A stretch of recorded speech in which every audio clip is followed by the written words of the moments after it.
Take a couple steps in there.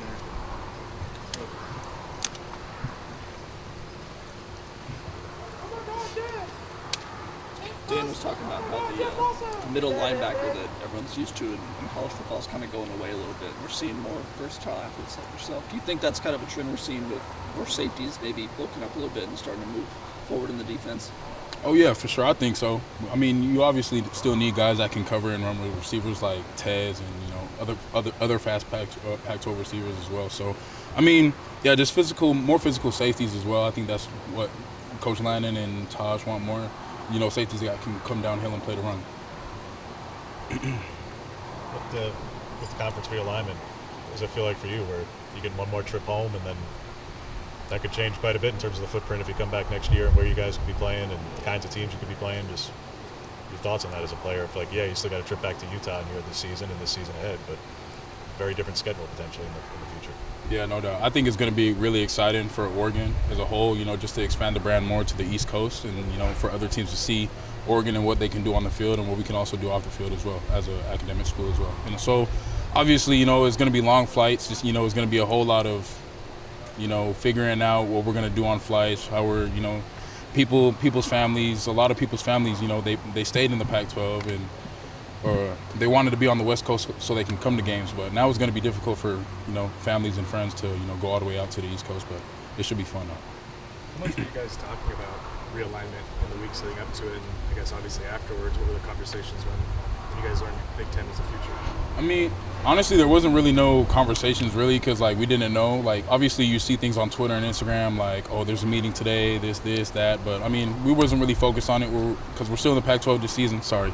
But we're still in the Pac-12, so, you know what I mean? Just little things like that. I mean, a lot of the guys weren't really worried about it, so, yeah.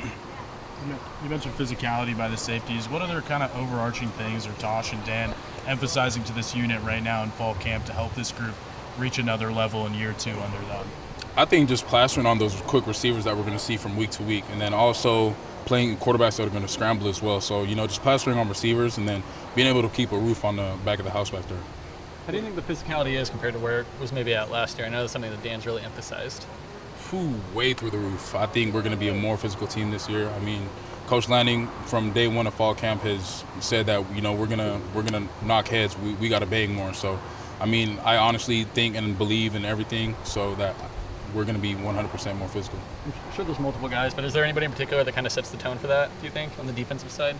I mean, there's a lot of guys. Evan Williams, in particular, he likes to come down and play the run as well. And I think myself as well.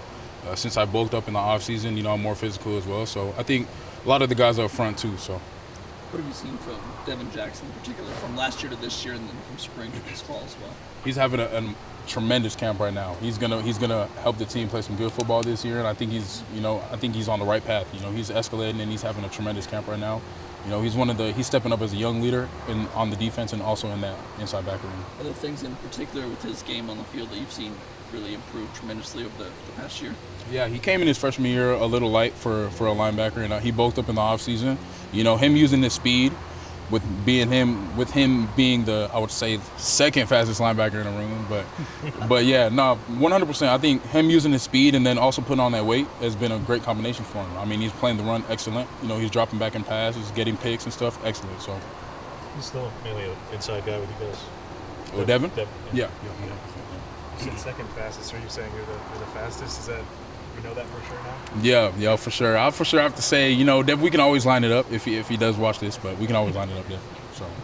Who do you think is the fastest guy on the team, regardless of position? Fastest guy on the team? Ooh.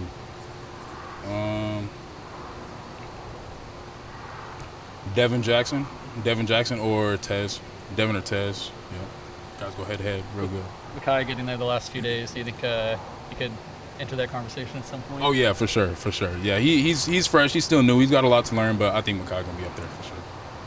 Jeff, we want to see that, ahead of this first scrimmage or even during this first scrimmage, as one of these leaders on the defense, a productive guy, I think leading returning tackler, you'll feel good about Saturday or the rest of this week. You'll come in on Sunday looking at Saturday scrimmage tape if you guys do what for the next couple of days.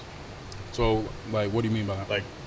All right, it's first scrimmage of camp. You guys, you have gone through it before, but you'll feel good defensively about what the defense did if you see one, like what do you need to see in terms of either progress or execution or whatever to feel good about Saturday in particular? Yeah, little things like knockback. I'll for sure have to say knockback, and then swarm into the ball, relentless effort, and then also I'll probably takeaways. Takeaways is something that we need to improve this year. And that's something I think that we've been doing in fall camp tremendously well. So seeing that in a full on scrimmage Saturday, I think that's gonna be good. You get one? Takeaway? Yeah.